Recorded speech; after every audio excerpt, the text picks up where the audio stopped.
Catus, Maximus here, just going on a series of little individual hand tool reviews, starting off with these 10-inch combination pliers, combi pliers from Utica. I believe I'm finally saying the name correctly, Utica, New York. I always used to say Utica, but apparently it's Utica. Hopefully I'm saying it right once again. These types of pliers are still pretty common in Europe, but in the United States they've largely been replaced with, or almost entirely been replaced with, tongue and groove, channel lock pliers, water pump pliers, vice grips, all sorts of stuff. Even slip joint pliers are much more common. Slip joints, of course, are pliers like this. This happens to be a nice set of Craftsman's. Of course, channel locks, tongue and groove pliers like this. I will get to these. These are a absolute original pair. These Uticas, I think, are actually pretty nice. Pretty tight rivet. I did spend 15 bucks. It's a Model 300. I don't believe that. I believe that's a misstamp there because it's a backwards. You can see both of the O's aren't quite hitting up. Triple diamond is the easy way to identify Utica tools. We do have a couple of bypass cutters here. They are definitely pretty strong for cutting, various wire and cable and that type of thing. We don't have cutters in the jaw, surprisingly enough. And what we have is just some basic straight serrated teeth in the front and a slightly rounded area in the middle. And that's exactly what these are for. They're just a general use type of straight plier.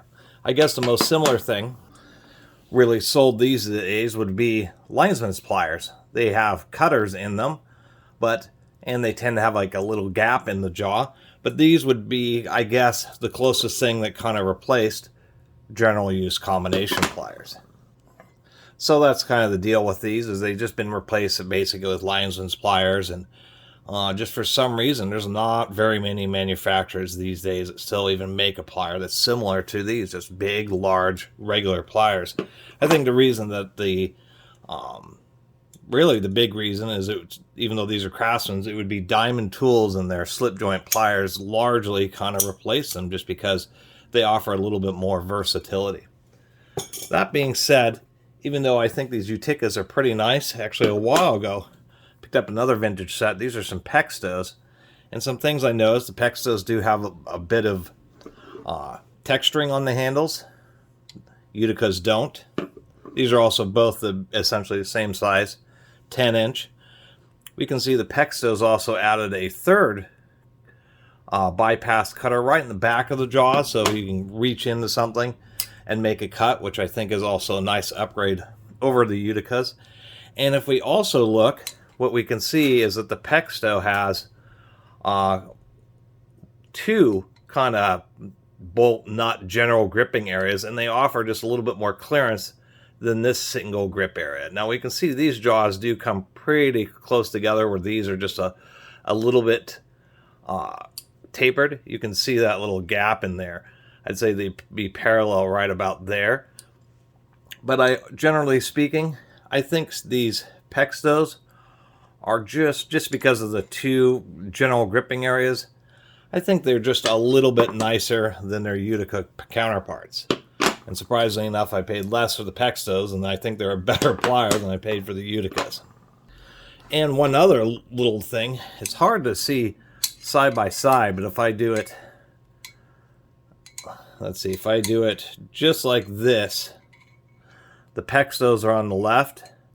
You can see that the Pextos are just a little bit thicker than the Uticas. Anyway, I'm pretty stoked. It's hard to find combination pliers like this, even though this style plier is actually still relatively common in Europe. Just kind of went by the wayside in the United States.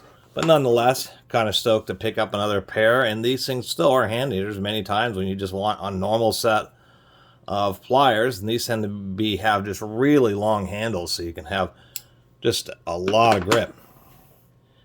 And surprisingly enough, if we look at all the dings here, I bet somebody was using this as a hammer, hitting something on the side, or maybe the rivet was a little bit loose and they were trying to tighten it up by hammering against it. Who knows? Anyway, just documenting more old tools. Really appreciate everybody who's been watching and subscribing. If you haven't subscribed, please do. Till next time, Catus Maximus out.